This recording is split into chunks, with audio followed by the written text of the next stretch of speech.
Don't worry, Heather. Hi.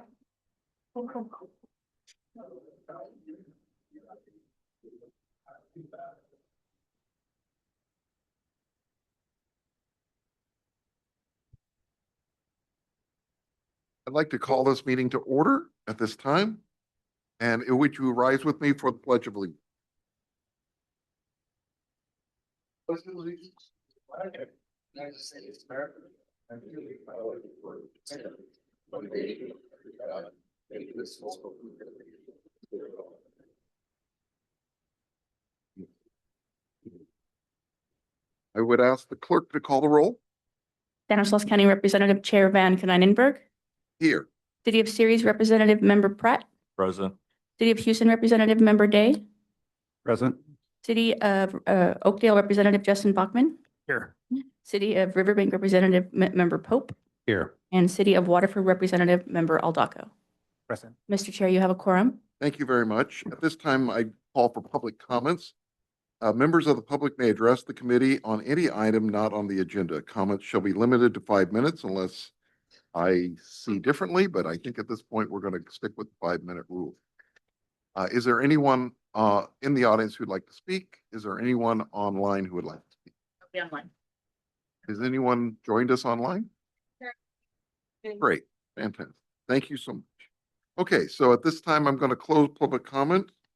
And I'm going to go ask Jose Luis to give us the neighborhood roadway preservation presentation for the city of Ceres, who I was told that their representative is under the weather. Your friend. No, there will be no presentation. I do not know the Cities of Ceres project. We're going to have that at a future meeting. Sorry, we couldn't get that presentation for you tonight. All right, then is there anything else on staff on presentations that I need to know about? No. Okay. Okay, we'll move to the consent calendar. There's one item on the consent calendar. It is the motion to approve the minutes of our last meeting. Do I have a motion? So moved. A motion, do I have a second? Second. We have a motion and a second. All in favor signify by saying aye. Aye. Motion carries. Now we'll move to our discussion items. Before us is the recommendation of the policy board to accept to recommend to the policy board, the 2023-2024 Measure L independent audits of the expenditure of tax funds and the Measure L Oversight Committee annual report. Mr. Wong will lead us, as I will note for the public record that we had a workshop before Thanksgiving on this item. So many of the questions related to the different audits were covered in the workshop. However, I would just remind all our members that feel free to ask any question you'd like to dive back in on any of the topics. This is the time to formally ask questions and get clarification for anything you'd like to have clarification. Okay, go ahead. Thank you, Chair. So in front of us is the agenda on the screen. Basically, and try to recap. I think I will just leverage what the Chair has spoken about. And then the main part of this item is a presentation by Mr. Stephen Barrett Warnick of LSL, to go over, their exercise and findings. And then, the recommended motion from Stancock is as we speak here. So listed out in the agenda. Next slide, please. So once again, this slide just talk about, summarize what we have discussed in the recent past. So on November 18th, and the committee have reviewed the audit reports for all but 2 of the 12 recipient jurisdictions. And the meeting today is to, accept completed audits and send an annual report to the Stancock Policy Board. Next slide, please.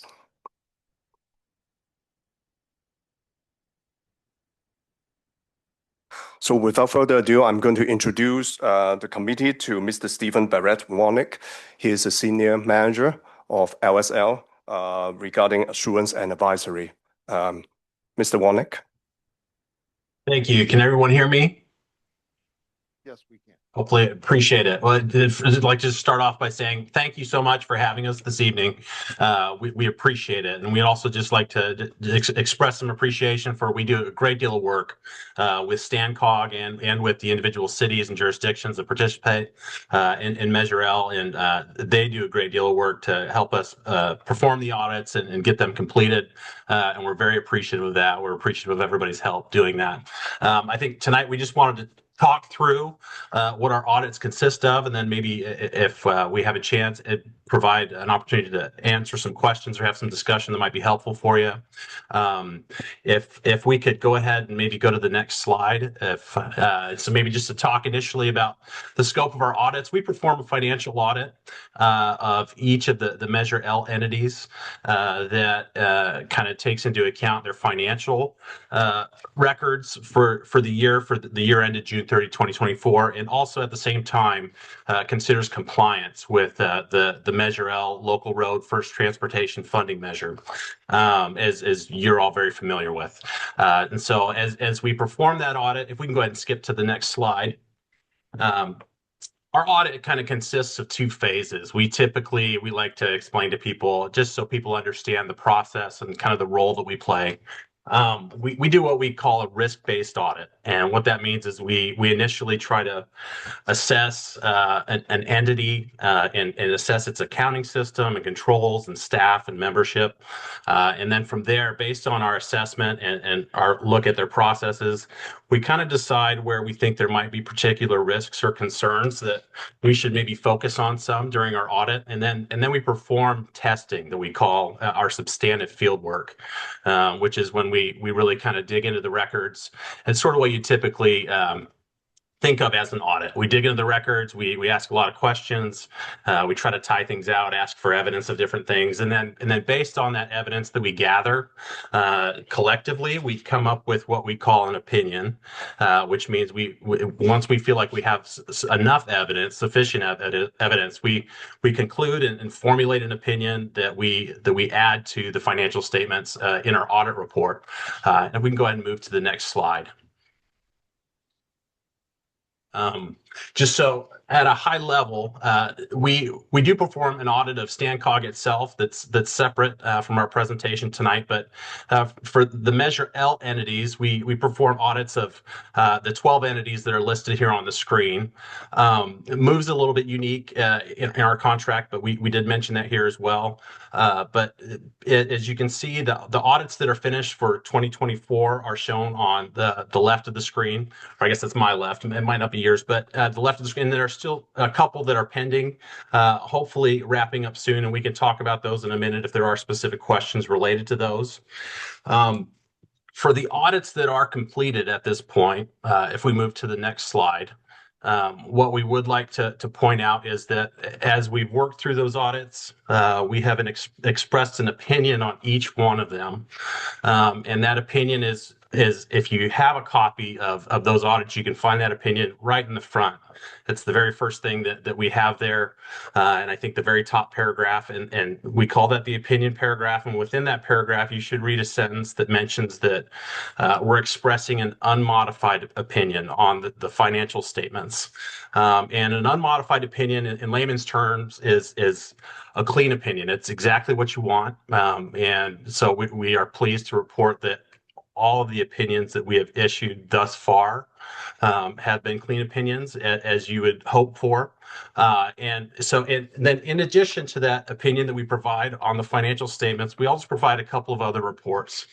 One of them is what we refer to as a yellow book report, which is it's a report on internal control and compliance under governmental auditing standards that just it contemplates a little bit more in the realm of compliance than a normal audit opinion would, and it's required under governmental auditing. And within that, normally, if there are findings, we might mention those there as what we would call deficiencies. And there are a couple types of deficiencies. There are significant deficiencies and material weaknesses. And then in addition to that report, we also issue a specific report focused on Measure L compliance specifically. And if there were compliance issues related to Measure L specifically, we would kind of detail or discuss any recommendations that might result from that. And as you guys have probably had an opportunity to do as we've issued those reports, you've probably each received one related to your jurisdiction, or perhaps. And some reports had recommendations or findings, and some did not. I thought maybe just for a moment we could just talk through the essentially the recommendations and the findings that we ran into this year as we were working through the audits. I think we effectively just had three types of findings in this year's compliance audits. And the first one is really just related to reporting. And there's several types of reporting that are applicable for these Measure L programs. There's monthly, quarterly, and annual reporting. And I think the annual reporting is really kind of part of the quarterly reporting. But in certain instances, I think that the Measure L standards require that reporting is done within a certain time frame. And I think in certain instances, there were entities that maybe hadn't done all reporting within that time frame. And so our compliance requirements and reports are fairly black and white. If something's kind of differs from the standards provided, we generally make a note of it and provide information about it in our recommendations. And so we did provide some recommendations and kind of describe conditions related to some of this reporting that might have been past due dates. Likewise, I think there's also a requirement to post certain things on the websites of each entity. And so I think that we had some findings related to that, things that maybe weren't posted on the websites, which were fairly easy to remedy and update. But again, because compliance is fairly black and white, we reported what we found and included that in our recommendations. And then likewise, there's a requirement that's kind of important that relates to maintenance of effort. And sometimes in compliance and related to grants, we talk about there's a concept of supplementing versus supplanting, which but essentially there's a certain level of effort or expenditure that's required for these entities to maintain on their own, aside from the actual funding that they receive. And so we did look at that, and there's some kind of detail that goes into that's fairly specific that I could speak on a little bit more if that would be helpful. But that was the third item that came up as a compliance issue as we were working through this year. Apart from that, I don't think that we had any other types of findings.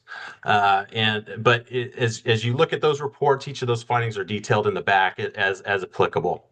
And if we can move to the next slide, as we present to a board or as we complete an audit, we also make sure that if for some reason we had disagreements with management, or if we had noted instances of fraud or waste or abuse, those have specific definitions, or if we saw things that were not reasonable, we would report that to you as a governing board. And so just so you know, we did not run across any instances like that we would need to report to you or bring to your attention. If we did, we would be doing that right now. But just to make you aware of that, we always that word fraud, sometimes we hate to use that in public, but its standards require us to kind of mention that. So we do bring that up and just let you know that. And if there was something of that nature, we certainly would be discussing that with you here tonight. I think with that, if we can move to the next slide, that might be all that I had prepared, but happy to open it up to questions or to go a little bit deeper into anything that might be beneficial. All right. Are there any questions from the audience? Start with that. Seeing none, I'll turn it over to members of the Oversight Committee. Are there any questions for our auditor? Mike, go ahead. Yes, I apologize for missing the workshop. I really regret that. And so if you answered these questions or question in the workshop, but I did notice in the audits that I read, it seemed like the maintenance of effort wasn't really mentioned. And I know that when Measure L was passed, that's a really important thing. And we were initially briefed when we came on the committee about keeping an eye out, maintenance effort, that our entities that were, A oh, question, anyway, I don't, so if, I think, Mike, yeah. let's, a question to the auditors. Why did you not present a separate letter per section 9.04 of our expenditure, our ordinance and expenditure plan? Why did you not present a separate letter on maintenance of effort, which is required by our ordinance? Our audit is fairly specific, as audit standards really kind of outline specifically what it is that we're supposed to report on. I would need to look a little bit more at that specific criteria, but our audit report wouldn't necessarily speak to that. We could do an agreed upon procedures engagement that's specific to that. We So, definitely Are you do. saying it wasn't a part of your scope of work? Is that what you're trying to say? No, not at all. We actually we do look very closely at the maintenance of effort, and I think that we evaluated that for each of the entities.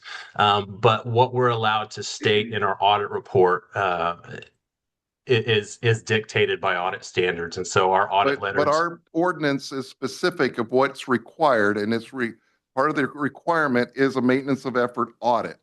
And wouldn't that include, it's described separately in the ordinance from the other audits. So why would that not require a separate letter? We do issue a letter that does speak to compliance with Measure L standards, which I think would encompass that. No, all you did was point out where Riverbank was deficient in that. You did not speak to it in any of the other other audits. Well, I think that, and that's a great point. That's a great question. I think that as we address compliance, we give an opinion over whether or not an entity is in compliance with the standards that set forth, in this case with Measure L. And I think that we would really only call out or report non-compliance, and aside That's from not what the ordinance says. I would need to look at the ordinance, but no, I appreciate that, and I can look at that more. Yeah. Okay. Other questions? Mr. Chair. Yes. There's a question online from Carolyn Newman. Okay. She's saying, is it possible that there were blind spots that missed potential issues? Is this data isolated to the 23-24 fiscal year without any review of previous years on which this current year is oriented? Our audit is focused on 23-24 fiscal years, or these specific audit reports that we are discussing right now. Yes, they are. We do there are some things that we consider related to prior years, but it's primarily focused just on that date range and the year ending June 30, 2024. Can I ask you, part of the ordinance also requires an annual independent audit of the StanCog administration to make sure it's within the 1%. And why is that not part of the audit that's before us? We do perform an audit of the StanCog oversight administration itself, and that's also in process. So that's not, you don't have that ready. No, that audit is not completed yet. When will that be completed? It's somewhat dependent upon information that's available to us. Unfortunately, as auditors, we're sort of at the mercy of records that are available. And so I think that there are certain things that are pending and have been provided to us, and we're hoping to be able to work through in the coming months. But it really kind of depends on those records and how that process goes. Did you look to see if the jurisdictions paid for their audits? So under the ordinance, the individual jurisdictions are supposed to pay for their individual audits. Did you confirm that they paid for them? I off the top of my head, I could not say if I've confirmed that. That might be in our records. It might not. I would need to look into that a little bit more. Okay, Hi, this is, may I make a comment on that? sure. So we, according to what we know, StanCog pays for the audits. That's not what your maintenance, your agreements say with the, The master funding agreement. the master funding agreement says that the recipient is to pay for that, and the recipient is the agency. If my understanding, but I will defer to legal if I've misread that. Yeah, we've paid for them for the last, I don't know how many years, but go, I'll defer to Monica as well. Okay, I'll pull out and while we're here, I will pull it out the, So we'll verify the language in the master funding agreement, but since the inception of the ordinance, StanCog has utilized the 1% for administration to pay for the cost of these independent audits of the recipient agencies. okay, we're gonna, at some point, we're gonna have that resolved before this meeting's over.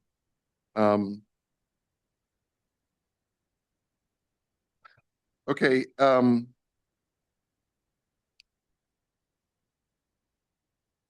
are there any other items that the auditing team would like to bring forward to us?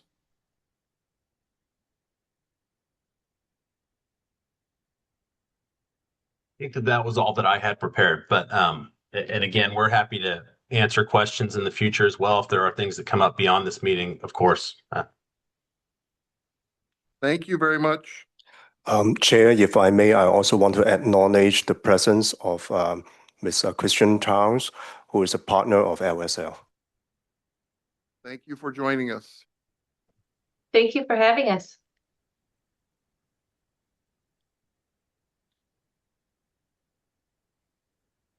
I'm looking at this because it speaks to our letter to the policy board. I want to make sure I understand that and I want to go over this with legal right now while we're here. I forgive us for, so in the master agreement, the authority is StanCog. And Chair, can you please speak closer to the microphone for those online? and the Thank you. county and the agency, so the county of Stanislaus or anyone else, is the recipient, correct? Okay. And so then when we have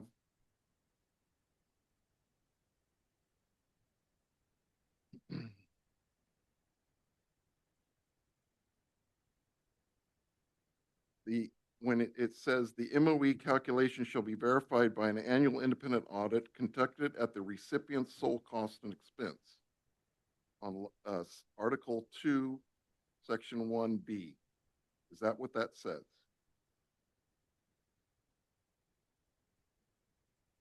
I'm just checking the file because I note that this agreement is from 2020 to 2025, and we did make some adjustments for the agreements for 2025 to 2030. So I've But pulled we're up- looking at for 2023, 2024. So this would be the controlling document. You are correct, but which section will you point that out again, please? Article 2, Section 1B.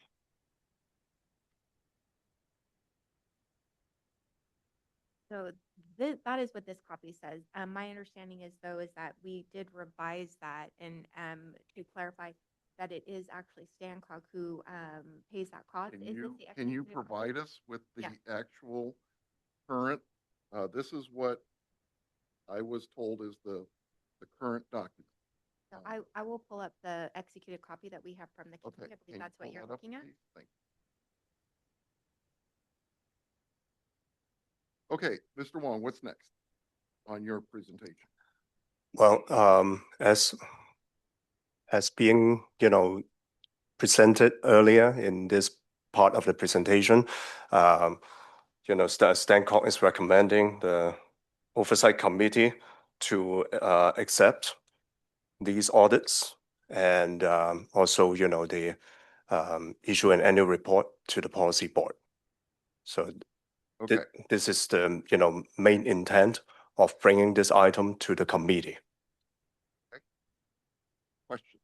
Are we just voting for the ones that turned them in, or are we approving those that haven't turned them in? That's a great question. And, of course, this only pertains to the 10, audit reports that have been completed. Yeah, there were, when we were looking at them at that last meeting we had, there were some inconsistencies with their reporting that they had, most of them had where they spent money, but they didn't say exactly where. And Modesto has had a big, sizable nest egg, but didn't say where that going or plan on going to. I believe what you try to, illustrate is that, there are still some balances, being a Measure L funding balances being kept in different jurisdictions. And as these reports clearly show, they are independent. These are independent accounts. And, in the subsequent audits, then these will be tracked accordingly. And the jurisdiction's intentions, I know that each of you represent different jurisdictions. The jurisdictions have, their own, pardon my language, game plans for, utilizing these funds. So when the auditor was retained, were they,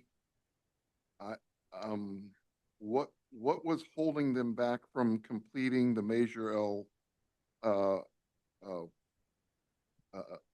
independent audit of the Stancog administration? Because what I'm struggling with is that you're asking us to say, oh, this is approved.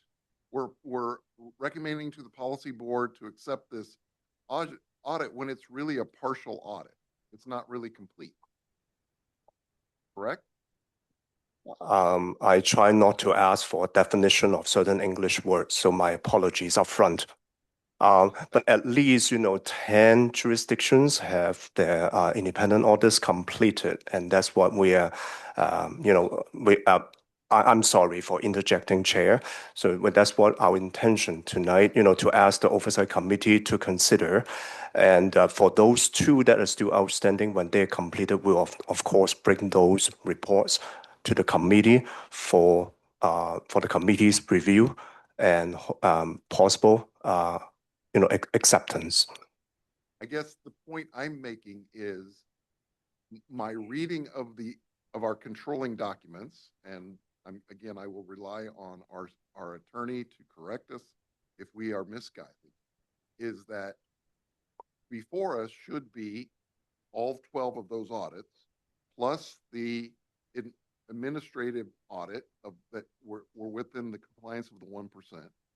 And the maintenance of effort was always supposed, it's pulled out as a separate item in the ordinance, which means that yes, I accept the fact that the auditors looked at it, but it should be noted as a separate letter and called out that, or it has to be a paragraph in the regular letter saying we audited for maintenance of effort and we found it within compliance.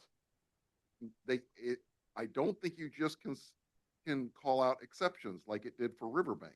It has to be, because it's called out in the ordinance, you have to call it out in the audit to be in compliance with the ordinance. So that's what the struggle is I'm having is we want to move forward these 10 audits, but we're not, the audit process is not complete in my opinion. And I will ask the other, oversight committee members to chime in with their opinion. I absolutely agree with you, Chair, and I'm just getting the sense of uneasiness at this point. There's just seems to be more questions that have been raised. So, no, I agree with you. If I may, Mr. Chair, one of the things that we can do, we do agree that there's items that are missing to make this audit whole, if you will. We can we can go forward with the 10, or we can wait until the other audits are complete. We feel that the Stan RTA audit should be done within the next few weeks or so.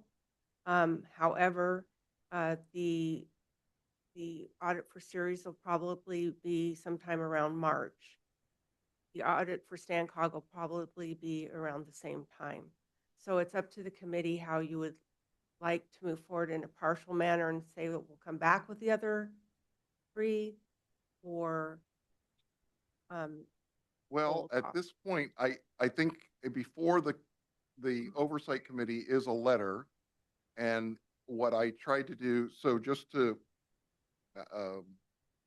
go over, staff presented a draft letter to me, and I decided that I was not comfortable with that letter, and I wrote a separate letter that outlined what really has been accomplished and what hasn't been accomplished. And so the motion that we would be, I guess, worded a little differently than what's on the screen, that would indicate that we are accepting the 10 of the audits and pushing them forward, and acknowledging that there are several audits left that are outstanding.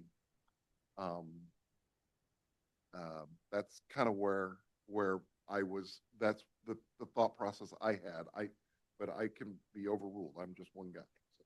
So. And if we do vote for them as voted as a motion as a turned in but incomplete.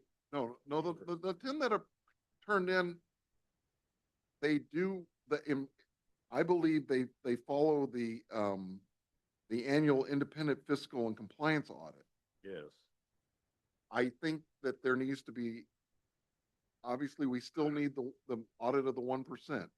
We still need a call out, at minimum, a call out paragraph regarding maintenance of effort, or ideally you would have a separate letter saying that there's, they found that those 9 out of the 10 jurisdictions fell into, were within the maintenance of effort. That would be the issue.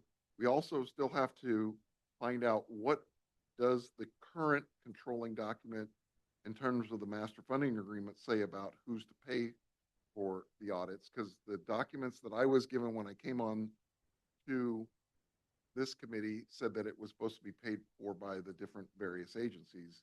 And so if that's different, we need to know that.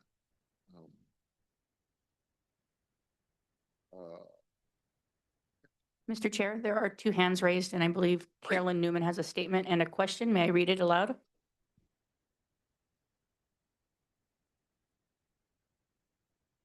Measure L, excuse me, Measure L policies and procedures dated December 14th, 2022, page 5, section 3, item D, says the jurisdictions are responsible for paying for their own audits.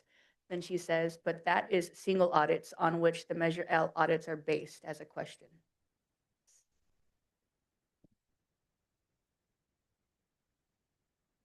I would have to turn that question over to staff. I mean, again, staff needs to be able to give clarity on this. Right, and that what Ms. Newman has stated is the way that I have seen it written, and this is why the jurisdictions pay for their Measure L. So the jurisdictions are responsible for paying for their own single audits, but the Measure L audits are, the reading I have, are paid for by StanCog. Monica's looking that up right now just for clarification. I know we have another hand raised as well. Okay. Go ahead with the next candidate. Christian, go ahead. Thank you. I just wanted to offer a little bit of clarification. So regarding the Measure L compliance requirements specifically, within our standard letter, if you were to review the prior year audit reports as well under the Measure L financial statements that were issued, you would see very similar standard language. those are given to us by regulation. So it is standard practice that unless there is a compliance issue, to not state each compliance requirement that you have tested. What it sounds like that would be comparable to of what you might be looking for is an agreed upon procedure in which you state, XYZ was performed, XYZ is the result of each of those procedures. Just to add some clarification there. So Are regarding you, the, what are are you referring to the maintenance of effort? Is that what you're referring to? I'm referring to the Measure L compliance requirements as a whole that we performed testing over. That gas compliance requirement that you see within the audits that specifically mentions the Measure L compliance requirements and the ordinance. That report is designed and provided by regulation that if there are non-compliance issues, then they are stated. Otherwise, the assumption is that those requirements within that ordinance have been met.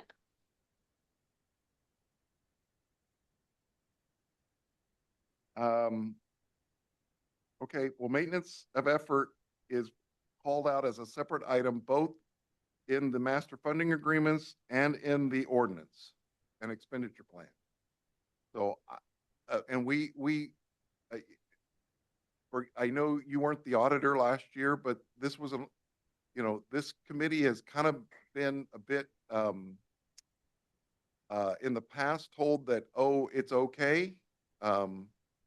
And to move on. And I think we brought this up in the past, and I think we're kind of saying, okay, we're not gonna, I guess, roll over on it anymore. Okay. So that's just telling you what's going on behind, here. Absolutely, yeah, and we appreciate the transparency. I think what I would like to hear further on is maybe as you discuss amongst the group, let us know what exactly you would like to see for the Measure L, and we can discuss further on, is that something we can include in the scope that already exists? Is it something that might slightly increase the fee? Is it something that's a separate engagement? But if you could lay out exactly what it is you're looking for, then we can see how we can best approach meeting that for you. Well, ideally, we'd like a letter that, or an additional, in your packet, you've done all the audits. You've checked for maintenance of effort. However, you've only highlighted it when it's deficiency. The Correct. ordinance and the master funding agreements calls it out as a separate item, separate from everything else. And so that's why it needs, at minimum, it needs to have a separate paragraph to be in compliance with the language of the ordinance and the master funding agreement. It needs to be a separate letter. And it's something you've already done. You just need to make it in compliance with the ordinance and the master funding agreement. So what you're looking for is a separate opinion letter specific to just the maintenance of effort requirement? That was what would require, that's what's, in my reading of the document, that's what's required under the ordinance, and that's what's required of the master funding agreement. So in our current letter that we have, I believe I don't have the current report in front of me, Barrett, you might, but I believe the language references the ordinance and the master funding agreement. And that would cover that requirement in terms of the standard letters that we're provided by regulation to use to provide an opinion. So I think that might be causing some of the uncomfortable feeling for you as well, is that it's not specifically calling out that separate component. We do also, what I'm wondering and what's kind of ringing a bell to me is we do also work with SJCOG, and for them, we do a separate maintenance of effort report. And that report is through agreed upon procedures, and it takes all of their claimants and lists each claimant with their maintenance of effort over the past couple of years. And it gives that to them each year to give them a report in one place to specifically reference and see where does everybody stand. And if anybody's out of compliance, what's causing it, how they're getting back into compliance. So that might be something that would be worth discussing further. Of course, not at this meeting, but just something to think about. And maybe When you did your engagement letter with the San Joaquin COG, was there different language in what your scope of work was so that you did that maintenance of effort letter? That's so that was a separate engagement. That's considered an agreed upon procedure.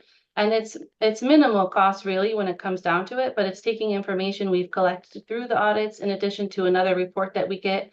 We compile that into, I think it's a few page report. It's not very long, but it takes all of those entities, puts it together into one picture for them. It might be like 5 or 6 if I'm thinking about it now, pages long, but it takes all the information from each, puts it all together, shows it in each column by claimant, and gives them that history. And then also it allows us the avenue to further dig into those maintenance of efforts in more detail, because the detailed dive is more of an examination compliance procedure. They're very, it's kind of, it can be a frustrating process where the lines are drawn between the audit over general compliance within the ordinance and where they're drawn over agreed upon procedures where you dig into each thing further and do a separate report on that review. That is something that we can do if the oversight committee would like to see that.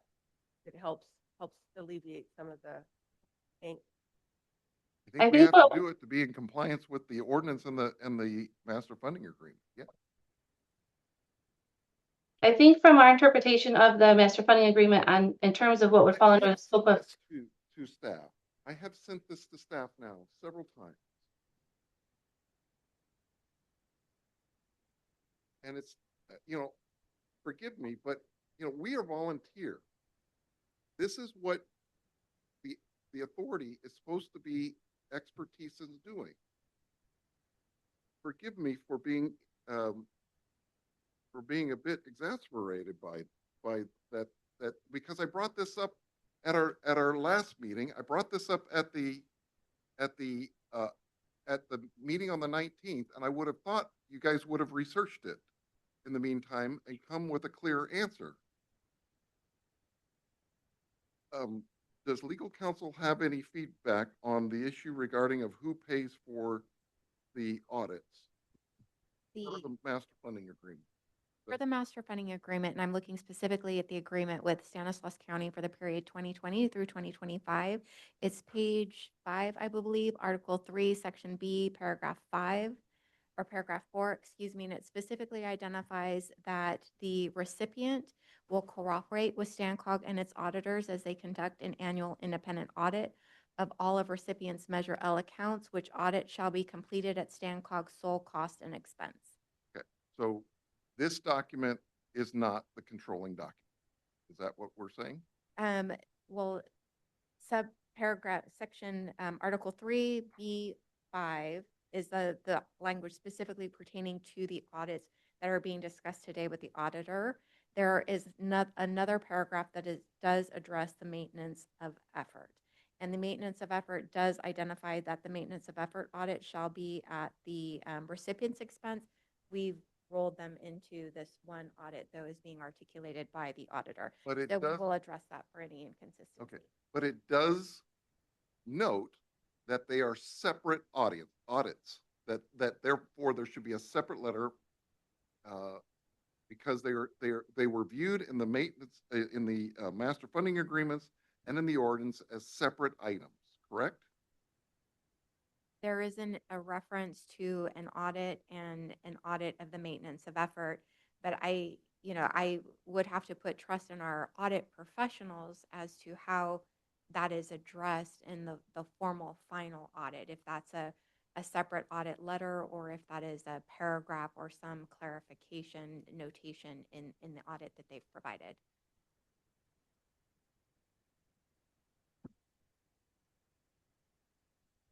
with that, I would say that we would need to dig in, like, I think this is something where I'm kind of surprised by this discussion, I would say, to some extent tonight. So I think that I would want to look into this a little bit further as well on our end to make sure. As far as my understanding is, when we interpreted everything, we are covered under the current audit opinion that we have provided. So I would like to dig into this further to see if there is an area where I could see your interpretation that we would not be covered, and in which case we would remedy that. However, based on our readings prior, my understanding is it is covered under what we have noted currently in our guest opinion report. Thank you. Okay, so we are looking for a motion. I will try to craft one and unless someone has been, some of you have been very quiet. I'm sure you've been thinking about how to get us out of this. When is this due, Chair? I am supposed to present our letter at 8 days from today. So we need to resolve this tonight. Well, what if we don't come to a consensus? Uh, And I don't I think will it's ever put that to happened staff. before, but, I mean, what happens if we don't all agree and and a motion is not put forth or carried Um, due to the fact that there's other questions? well, I think some of the questions we can resolve. I'm hopeful that we can. I think we can resolve that we received 10 audits that were in compliance with the annual independent fiscal and compliance audit, a Measure L program. So we did get 10 of those.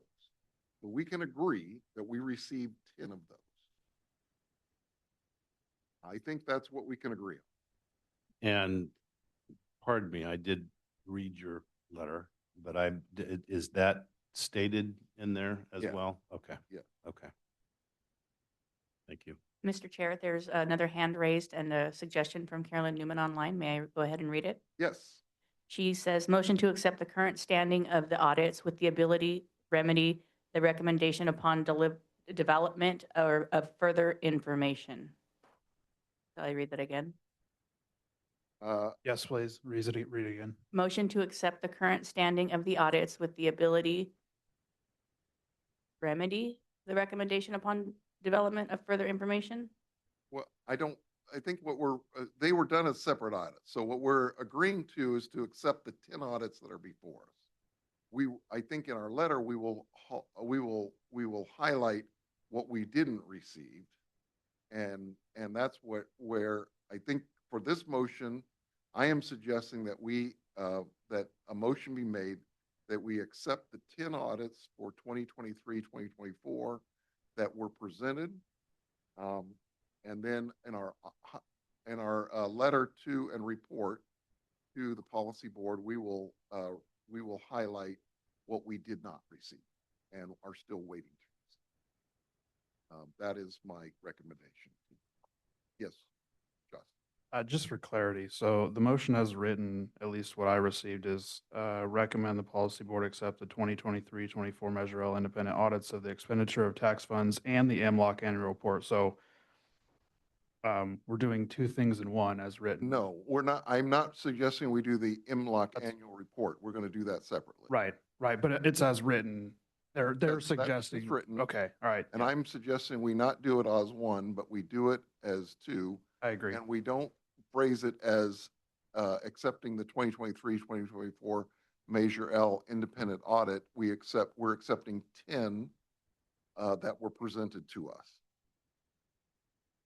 So I would motion as you presented it. Okay, so the motion is that we recommend to the policy board accept the 10 audits that were presented to the Measure L.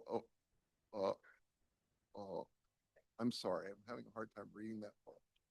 I used to have such great eyesight, you guys. Now it's horrible. Measure L independent audit, the 10 2023-2024 Measure L independent audits that were presented to the MLOC. Okay, that's all we're recommending. And then we will deal with the MLOC annual report in a separate motion and action. Okay, so legal counsel, can you tell us what the motion is? So it's a motion to recommend the policy board accept the 10 fiscal year 23-24 Measure L independent audits as presented to the Measure L Oversight Committee. That is the motion as I've written it based on what was just stated. Okay, so there's a motion on the table. Is there any comment from the general public on the motion? Yes, there's a hand. Yes, Carolyn Newman is saying also can administrative fees even be used for audits? Page 6, item 4, section 1. Not on the motion. That that gets to a different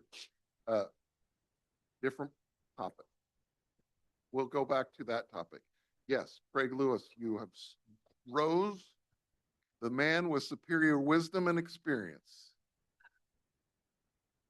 I agree that that ought to be the motion for this particular part of the audit. Thank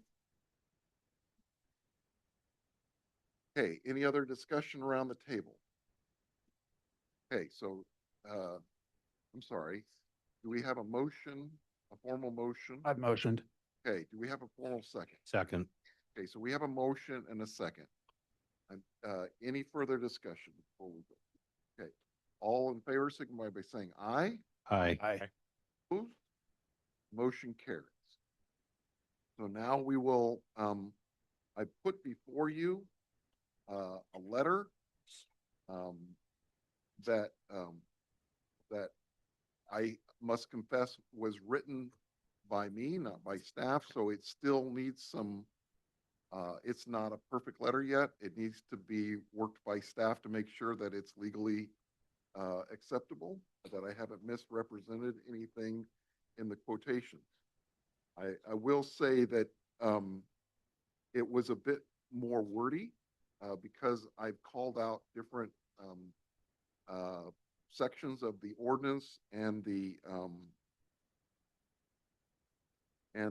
master funding agreement to make sure that we are giving the policy board why we are saying the things we're saying.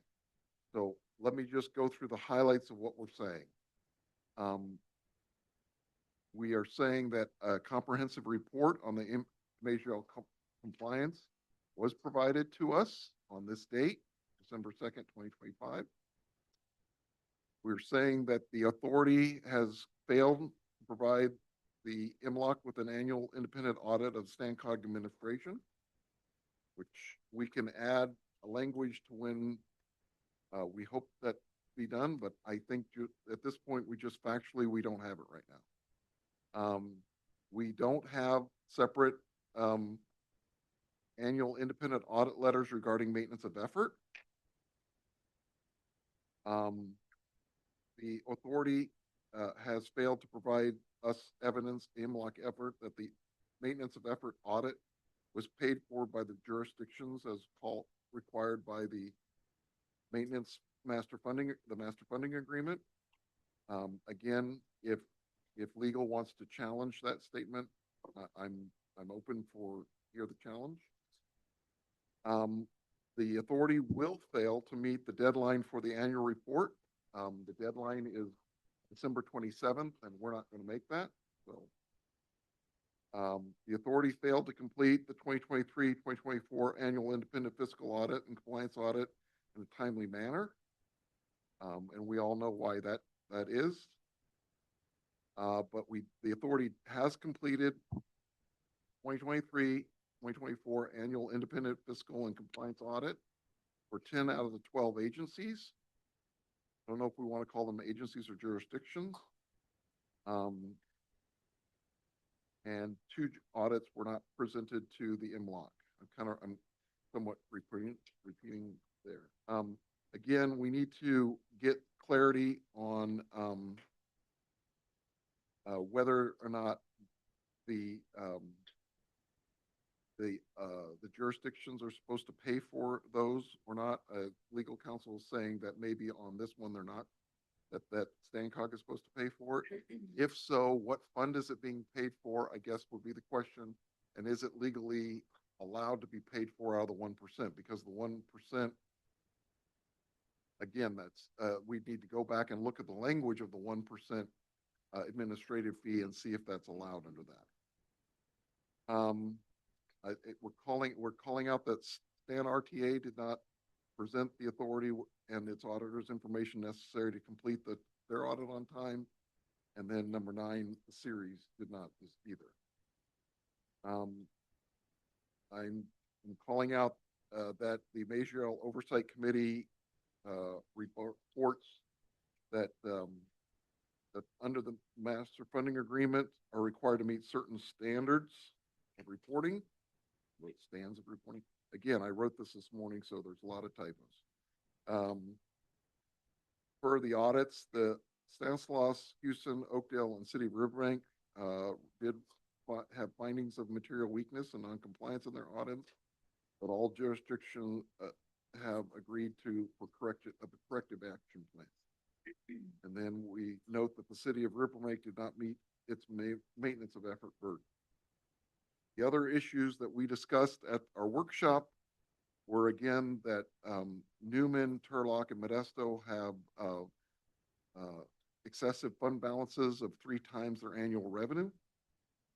And we discussed that jurisdictions should be able to provide forward-looking project schedules to the authority.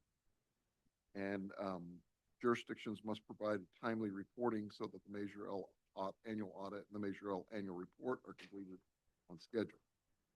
And then we recommend that the Measure L Oversight Committee, the Measure L Oversight Committee, recommends that the Stanislaus StanCog Policy Board form a joint task force to establish compliance policies and procedures for items including late audits, reporting and excessive fund balances.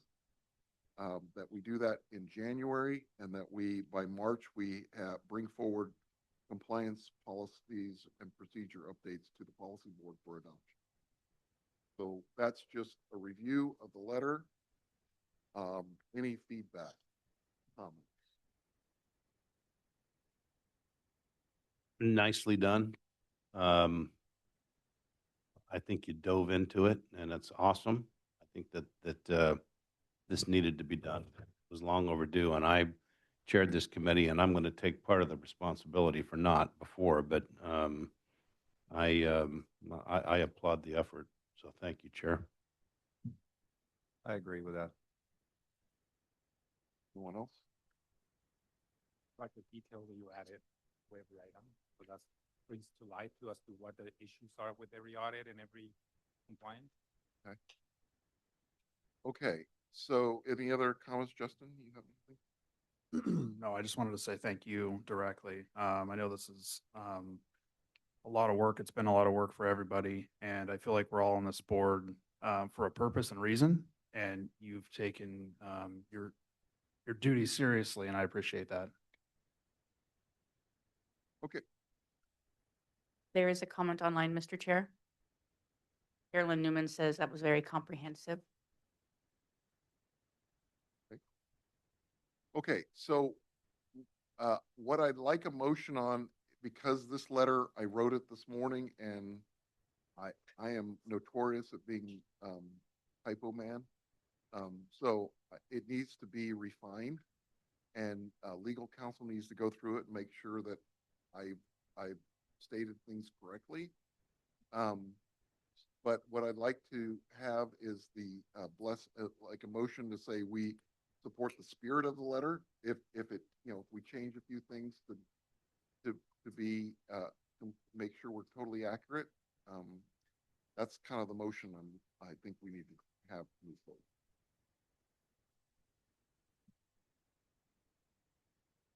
Yeah, so moved. It not to be lost in some of this, just wanted to thank the auditors and StanCog staff. Again, we have 10 out of the 12 good audits, and that's not to be lost. Really appreciate the efforts of all of the jurisdictions that we look at, and the auditor staff in just getting it done. But I do support this letter. I think it's time to raise some of these issues to the policy board and see if we can get some changes made. Okay. So Mike, that was a motion. Is there a second? I'll second that. Jose gives a second. Discussion, any public discussion on the motion? Okay, any discussion around the table? Okay, all in favor, signify by saying aye. Aye. Motion carried.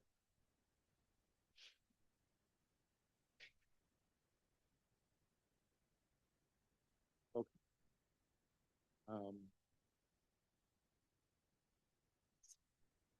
Okay, so now we are going to go to item B.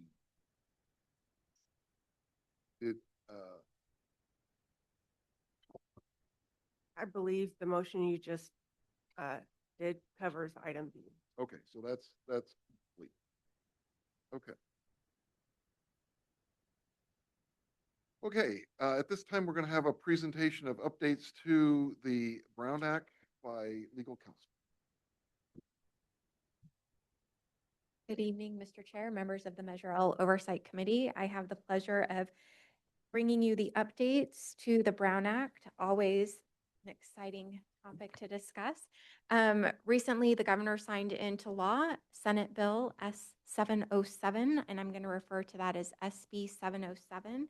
And what that does is it restructures the Brown Act. There had been complaints over the years that the Brown Act had become fragmented, and so various parts of the Brown Act were scattered throughout, and they weren't in a comprehensive format that made it easy to identify and follow.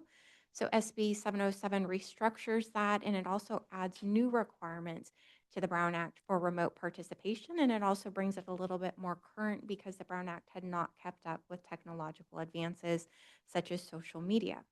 So most of these provisions from SB 707, they go into effect on January 1st. There are some provisions that pertain to what is being called eligible legislative body. This is a new definition created by SB 707. Those requirements, they are not applicable to StanCog. Those are for agencies and jurisdictions much larger than ours. They take effect July 1st, 2026. Next slide, please. The revisions to the Brown Act implemented by SB 707 can be broken down into 5 main categories, which are identified there on the screen. And I'm going to go through each one of those in turn and give you an overview. This presentation is not a comprehensive evaluation of what SB 707 does. It's a little bit higher level, but hopefully will provide you enough information that you'll need going forward, particularly as it pertains to meeting participation and teleconferencing. Next slide, please.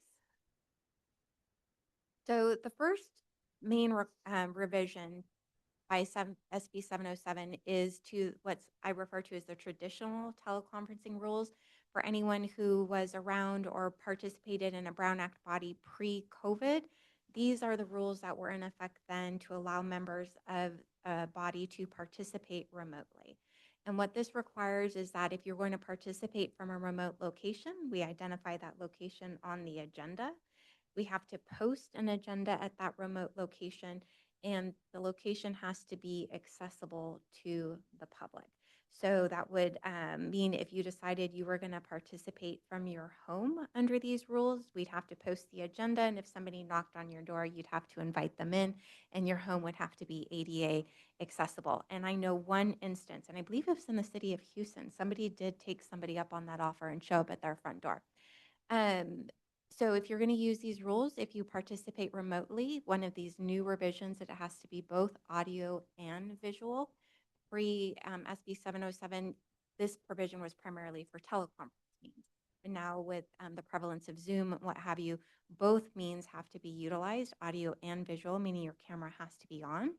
If you have somebody else in the room with you who's over the age of 18, you have to identify who is in the room with you and what the nature of the relationship is. If your spouse is in the room, you have children home visiting from college, something to that effect. And any votes that occur with a remote participant are taken by roll call. So those are the traditional rules, and we do use those here from time to time for various meetings. Does anyone have any questions on that before I move on to the next category?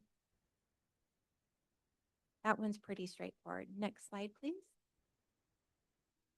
alternative teleconferencing rules. These really came about during COVID. The first one was AB 361, which allowed everyone to participate remotely at the start of the pandemic, where you could participate from a remote location, your home, wherever, and you did not need to identify that remote location on the agenda.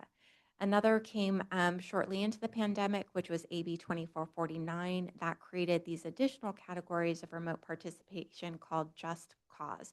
What they've done with these new rules is they have broadened the definition of what qualifies for just cause and your ability to participate remotely.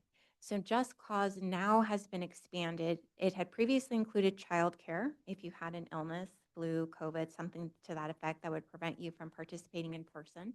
If you had a family medical emergency, it is now expanded to include military service. So if you are in, the National Guard, Army Reserve, something like that, and you are called away, that allows you to participate remotely without having to identify or disclose your location or post an agenda there. Again, you have to participate through audio and visual means.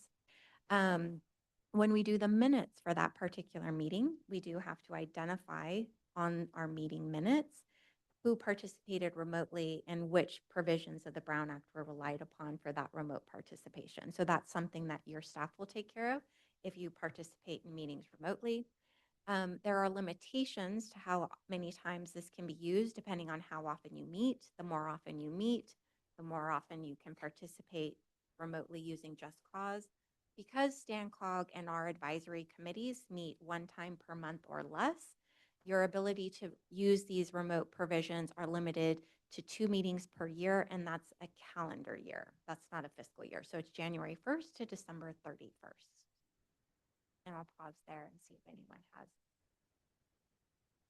any questions. Okay, next slide. They created this new category of bodies, eligible multi-jurisdictional bodies and eligible subsidiary bodies. And this really came big from comments from agencies such as the COGS, where we have participants from various portions of the county, and some portions of the county can be quite a distance to travel. And so it becomes challenging to have regular attendance or to be to regularly participate in the meeting. So an eligible multi-jurisdictional body, as you might guess, is made up of representatives from more than one agency, more than one county, city, special district, or a joint powers entity. StanCog is a joint powers entity. That's the document that creates StanCog. Eligible subsidiary bodies are StanCog's advisory committees, such as the Measure L Oversight Committee, our TAC Committee, our Social Services Technical Advisory Committee. All of those fall under the definition of an eligible subsidiary body, and those are bodies that serve in an advisory capacity and are not authorized to take final action on these specific enumerated things. And those items that are listed there on the screen that are most important to StanCog are grants or allocation of funds. And we do not have any advisory bodies that make the final decision or take final action on those items. Next slide, please. In order for an eligible subsidiary body, which is again like the Measure L Oversight Committee, to conduct its meetings via teleconference, certain things have to be met. We have to designate one physical meeting location with at least one staff member present. That would generally be this board room where we would have staff present. And we would have to have the agenda posted at the physical location, but not the remote location. So we would have one physical location here where we could have members participate, and then we could have another remote location where somebody else would participate. An agenda would not be there. Members have to appear on camera, except if the member, and this is new, if a member has a disability that results in a need to participate off camera, or if the member has internet connectivity issues, and the member then has to announce the reason prior to turning off their camera. It's interesting that this disability requirement has now been codified in the Brown Act, because that was actually an Attorney General opinion from 2024, and now they've just put that into the Brown Act to make sure everyone's aware of it and that they comply. If you are an elected official who's serving on an eligible subsidiary body, unfortunately, you cannot take advantage of these remote requirements. You have to use the traditional Brown Act teleconference rules. So our VVS committee, for example, we do have an elected official who sits on that committee. If she needs to participate remote, she has to tell us where she's going to be. We have to identify it on the agenda, and we have to post the agenda there. And then she has to utilize her camera and her audio. If one of our advisory committees wants to use these provisions and have them available to them, we have to take this to the policy board. And the policy board has to make certain findings by majority vote before that first teleconference meeting is held. And we have to do that every 6 months thereafter. 6 months is a little reprieve. When these first came out at the start of COVID, we had to do it every 30 days. Next slide, please. And the policy board has to make the findings that are identified there on the screen, that they've considered the circumstances of the committee, that teleconference meetings would enhance public access, that it would promote the attraction, retention, and diversity of eligible subsidiary body members, and that if you're using the teleconference provisions, you can still request to present any recommendations that are developed to the policy board. So you have access to the final decision makers, and it's not keeping you in isolation away from the individuals that have that final authority. So that's what would apply for committees such as the Measure L Oversight Committee. Again, we'll provide all of this information and have it available should anyone need to utilize this, but I'll just pause there and see if there are any questions on the eligible subsidiary body. Yes. At what point, as a member of the Measure L Oversight Committee, should I notify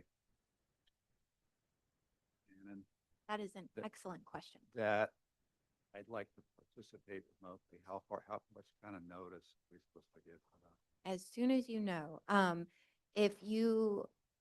we like to, we adopt the meeting calendar in advance, a year in advance, and we try not to move too far off that calendar so you have some predictability of when the meetings will be held.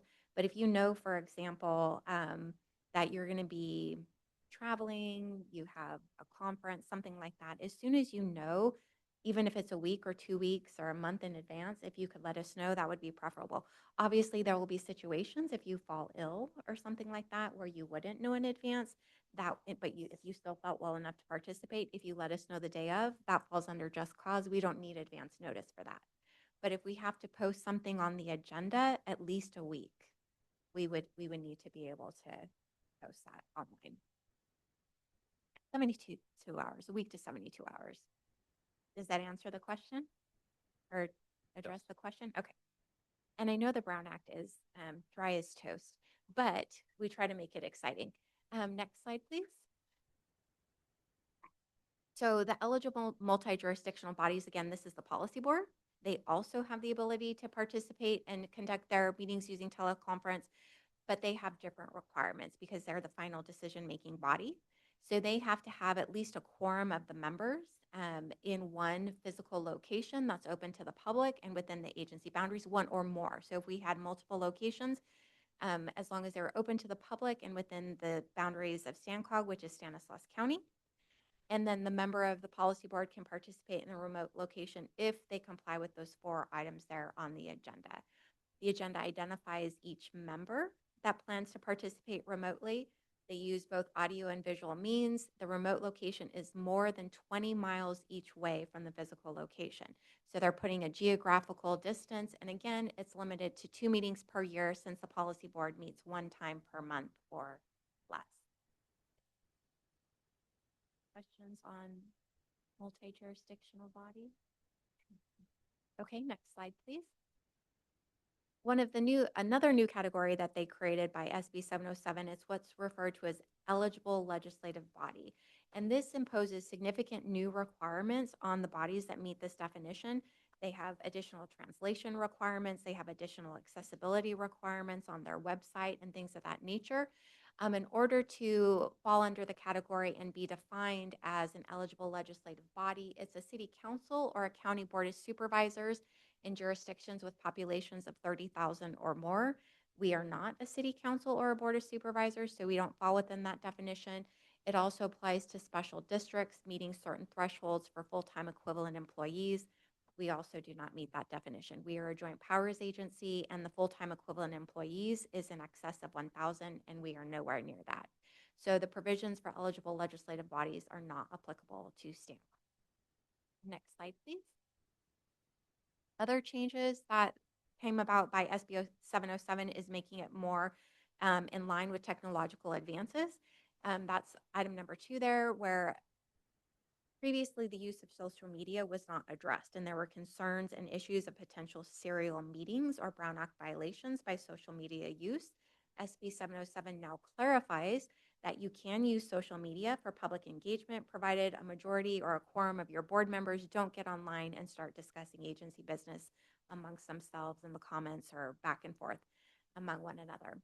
We are all also required now to provide you a copy of the Brown Act to any person elected or appointed as a member of the legislative body. So come January, we will provide you with a copy of the Brown Act, and it makes lovely reading material.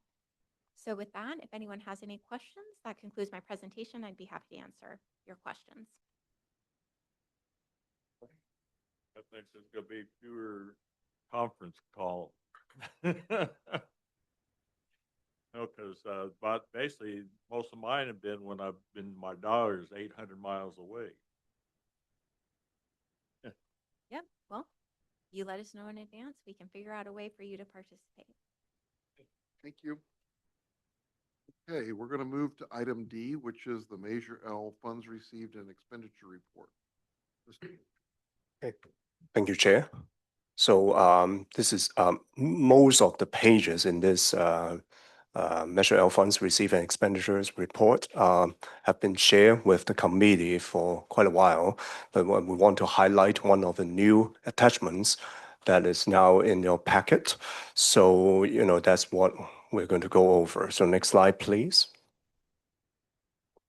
So again, some background. I'm not going to repeat every word on the slide, but this is basically about Measure L funds that we have spent more than an hour tonight to talk about it. So next slide. So attachments 1 to 3, these are not new ones, but I just want to highlight some of the things that we see in this in these attachments. Attachment 1 basically is the historical record of Measure L funds received by fiscal year and by month. So I just want to highlight that for back in October of 2020 this year, we Measure L funds received was 5.26 million, and for fiscal year to date, we received more than 15 million. And compare October of this year to same time last year, the revenues received was about 713,000 higher.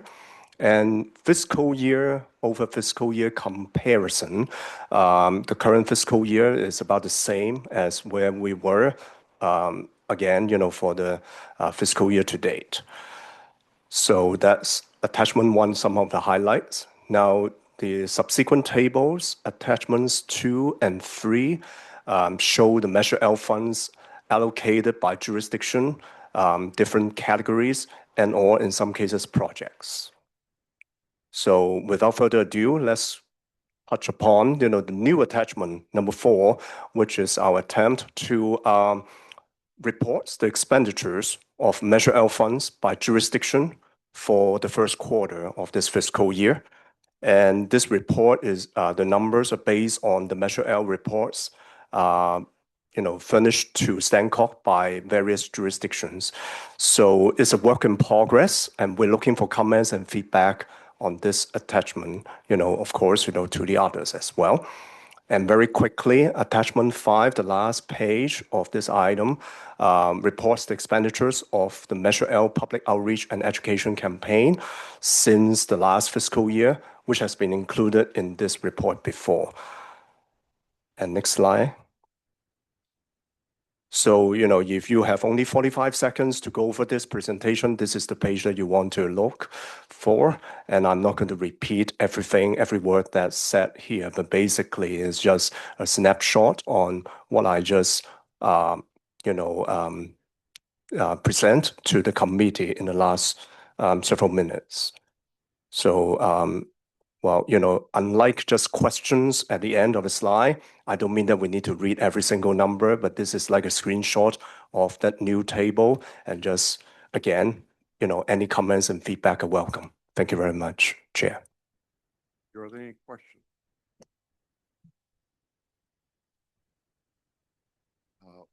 Were there any jurisdictions that were delayed in reporting to you?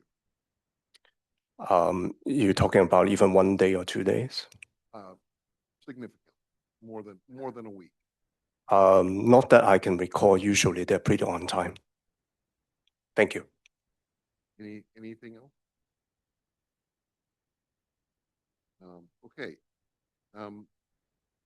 Because this is a good time, I would like to, at our last meeting in early November, I brought up the issue of the Measure L policies outreach and education campaign that was policy board had established a 1% funding, and I asked legal counsel to look into that. I am looking for a response. Do you have one? Thank you, Mr. Chair. We are taking a deeper dive into some of the issues associated with the 1%, and so we'll provide a comprehensive report at a future meeting. Okay. Why was it not available at this meeting? It requires significant analysis and review, and so we want to make sure that that is done properly and thoroughly before providing information back to the committee. When will we be having that? When will you have that information? I will work with Director Miller and Director Valletta, and we will provide a date, and that will be available.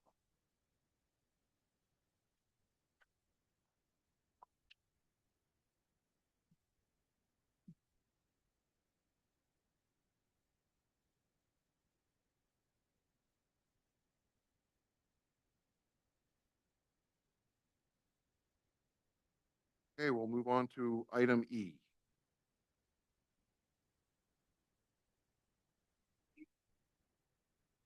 Good evening, Jose Luis Cáceres. I'm Stan Cogg's Director of Programming and Program Delivery. The item before the Measure L Oversight Committee is the Professional Services Agreement for Grant Writing Services. Just a little bit of background. Well, even before we go there, thank you. Stan Cog, we are the lead agency for 2 major projects on State Route 132. There's the State Route 132 Gates to Dakota section that has received all the funding it needs to move forward, but we're still pursuing funding for it.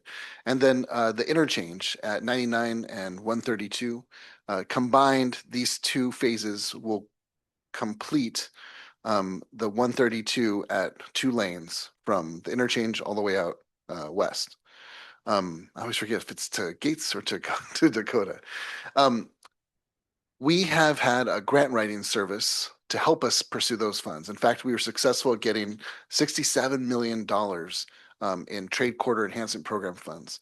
We are at the end of that grant, and we don't have a mechanism for adding more funding to it. I was surprised by how much we got done with the 100,000 and how quickly we burned through it. So we went out and we put out an RFP for grant writing services, and this is that item. Next slide.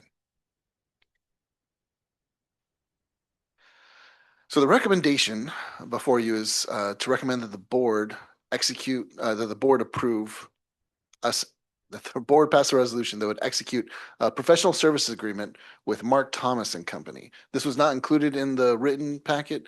We just finished the process before mail out or after mail out. That contract would be to not exceed 150,000. However, there is an option or mechanism to increase that to 200,000 under certain provisions. Next slide. I just talked about State Route 132 West. That's a shot of the interchange mock-up should we get all the funding and get it completed. And then Dakota to Gates, it's the dotted red line. Next slide. So the scope of work for this grant writing, it's the usual. This is preparation of graphics, maps, letters. The technical analysis is the part that's really hard for Stancock staff to do without outside help. Identifying funding opportunities. I'm pretty good at this too, but consulting help always helps. Leading meetings, managing our schedule. There's always new funding opportunities coming out. Next slide. The way the procurement went is we issued it October 23rd, 2025, with a deadline pretty quick of November 21st. We received 9 proposals, a scoring committee made up of me and our project manager, Tony Harris. We scored the 9 proposals and Mark Thomas ranked at the top. Next slide. There is a funding change. So the $100,000 grant had been funded with the 1% Measure L for outreach and marketing, not the 1% Measure L that is administration. We are changing that budget to use the Measure L funds that are for State Route 132 West. These are Measure L regional project funds. Next slide. I think we're on to questions. Any questions? How was it done before this request or the RFP? Is it done internally? So I don't think there was an it that was being done. Stancock hasn't been a lead agency for transportation projects historically. Just in the last few years, Stancock has become a lead agency for these 2 major projects plus Church Street. Normally, Stancock, we are a regional transportation planning agency. We do plans. Our local agencies usually deliver those projects. So we would, if in the past, like the past 25 years, we would take transportation funding and give it out to cities, counties, transit operators, Caltrans, for them to construct these sorts of improvements. This is a new phase in Stancock's life to be a lead agency. So Oh, sorry. Stancock hasn't used grant writers then, is that correct? That is correct. They did it all internally? Or because Or- they were not the lead agency, then it was then deferred down to? Yes. Now, a couple disclaimers. I actually have not done historical study of Stancock's spending behavior over the last 2 decades, but it's possible we had a grant writer to pursue planning grants. I don't think so. I believe internally we have the capacity to go apply for planning grant funding. You just need a capable planner to do that. But to apply for capital funding in this day and age where there's a lot of state and federal technical requirements, having a grant writer, a grant writing firm is the best practice. And so we're new. So we're new as as a lead agency for capital projects. We are, I believe, newly getting grant writing support. Is there any performance standards on this? I mean, if they don't perform or aren't able to obtain, any grant funds for Stancog over a certain period of time, is any of that written in the contract at all? No, that we can terminate the contract. And people do terminate contracts with grant writers for a variety of reasons, including maybe not interested in pursuing grant funding anymore. It is difficult to tell if your failure to get funding has to do with a bad grant or like a bad grant application versus excellent competition. We get debriefs on unsuccessful and successful grant applications. And based on those debriefs, we can usually tell kind of whose fault it was and what we should do next time. We've had this grant, we've actually had Mark Thomas for the last year. And so we already know how they perform this last year. If they do not perform well, we have the option of terminating the contract. Okay, thank you. You mentioned that you and one other decided the highest rank. What the scoring curriculum for this? How was it established, or what did you guys base it off of? We use the exact same scoring criteria that we used for the last round. And then that scoring criteria is based on how we've selected consultants for similar types of work. And we have a consultant. Stancock has multiple consultants currently and over the years. And so I looked at past RFPs and consulted with prior staff who used to be here at Stancock in order to develop this criteria. Plus our project manager has a lot of experience working with consultants in grant writing and in project delivery. Though that's how we established the criteria and the weights. We wanted someone familiar. Well, I could go over the criteria, but that's not what you asked. Sorry. Thank you. Two questions. During the phase one was led by the city of Modesto, and they hired the grant writer out of their funds to build the project. Why was it ever a consideration that this wouldn't be paid for out of the 132 funding and would be out of our general fund? I was not part of the decision for how to fund that original amount, and that the individual that would made that decision does not work here anymore. So I guess my answer is I don't know. Okay. Number two, why this is has in the past has been an issue that has been a policy board issue. Why is it being brought to us? Good question. I actually proposed it because originally about a month ago, the proposal was to still fund it out of the outreach and marketing budget. And I understood that Measure L Oversight Committee was very interested in how those funds are being spent. Transparency and accountability is a new and increased focus here at StanCog, and this seemed like a good and transparent way to move forward with this item. Well, now that it's coming out of project funds, to be honest with you, I don't know that we have any jurisdiction over this. Correct. Well, I'm not sure if correct's the right word. Valid opinion. I believe this board can choose to not take an action. I just don't think it's in our purview now that it is part of the project cost. Yeah, agreed. If this,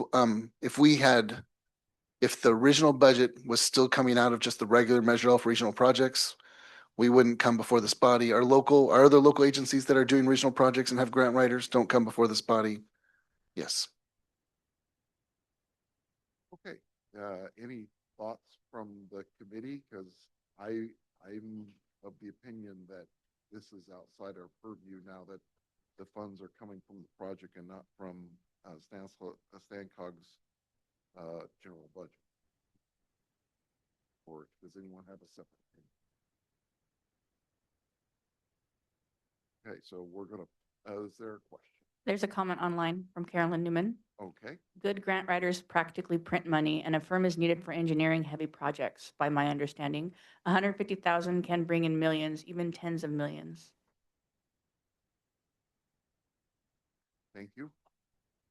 There's no disagreement on that. I think that the issue is whether or not it's at this point, as things have changed, whether it's within our purview or not. And does anyone feel like it's in our purview to weigh in on this? We don't oversee the budget. We don't. so Yeah, that's- we don't oversee that. Yeah, it seems like this needs to go to the policy board. I think we'll punt this to the policy board. Thank you. For the record, that would show up as the committee decided to not take any action. Not pay. Thank you. But we do appreciate the fact We really do why, appreciate you you know, keeping us informed. yeah, absolutely. So I want to make that point. Thank you. It's not just me, the entire staff here, when we come to committees, we're thinking about which items are appropriate and how we can be transparent and accountable. Appreciate it. Thank you very much. Okay, we're going to move to item F, which is the Measure L Oversight Committee membership terms and vacancies. After our last meeting, I asked staff to put together when the various terms are for various members so that we aren't caught in any surprises. So staff, could you take it away? And Mr. Chair, yes, as of right now, we currently have 4 vacancies. But before I get into that, I believe Kerry Pope has something he'd like to share with the committee. Yes. It's with some bit of sadness on my part that I had actually spoken to Shannon about this, and I was going to remain on the committee, but because of a lot of personal and family issues going on right now, and having this discussion with my wife, we have decided that it would probably be best that I step down. I think Greg Lewis and I are one of the only original members of this committee. I was appointed by the city of Riverbank 7 or 8 years ago, and I've enjoyed being here. I think that there's been some good work done. I want to applaud the chair, our current chair, that in diving into these very complicated issues. And so with that, we don't have 4 vacancies. We will have 5. However, I have spoken to Mayor Hernandez with the city of Riverbank, and also Maricela Garcia, the city manager, and we've got a great option to be able to replace me. So with that, I have appreciated everyone's help, and I think that you're going to be in good hands. So thank you. Thank you, Kerry.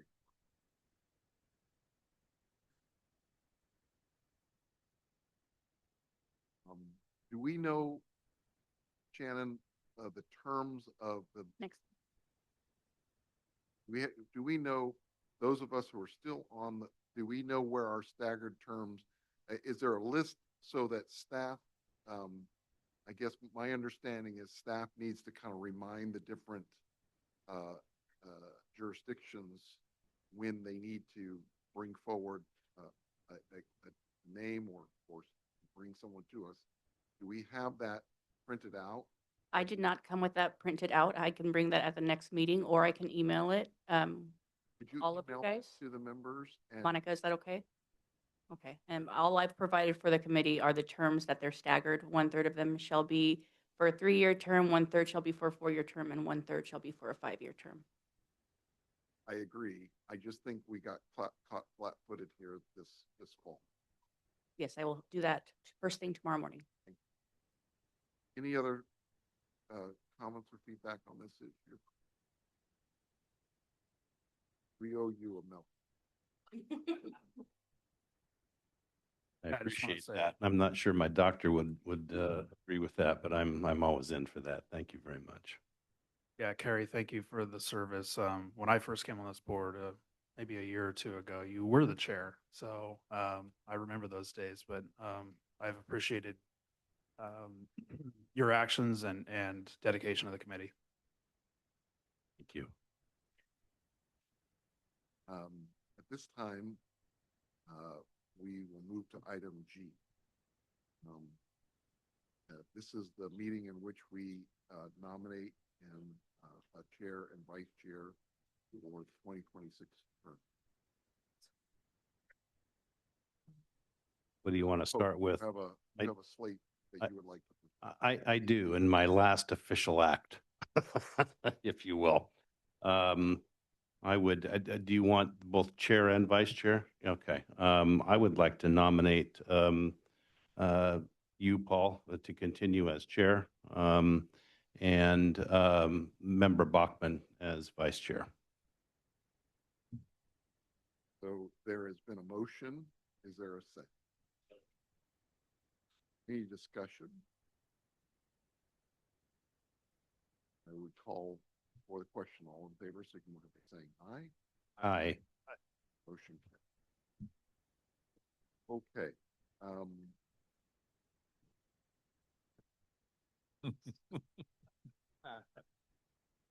Mr. Chair, can you please Yes, speak Virginia, closer into the good job. microphone?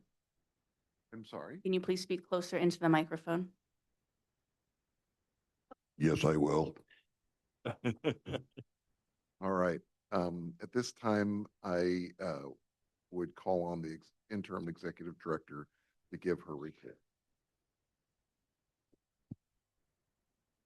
Well, I don't have much to highlight. And I think I was hoping that we would have more, but we did work with the Technical Advisory Committee today to suggest some new program oversight. And I think that in general, there was mixed response to some of the suggestions. But I think one of the things that came out of it is that we need to actually look at websites and reporting to ensure there's a lot more consistency, and that we could actually maybe use the quarterly reports to provide additional transparency to the public on our website. So we're working towards an improved way of presenting the Measure L information, and stay tuned. We'll also provide an update to the Management and Finance Committee, and we'll continue to work on it. I think, I'm not sure I mentioned this the last meeting, but we have actually assigned program oversight to Jose Luis and his team. And so we're hoping that, there's a little bit more project focus. They'll coordinate with the finance department to make sure that we're presenting information in a way that's easy to read, easy to absorb, and accurate. So with that, happy to answer any questions.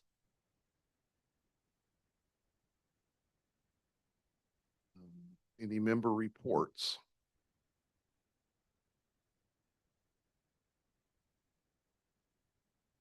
That not, I will call this meeting adjourned.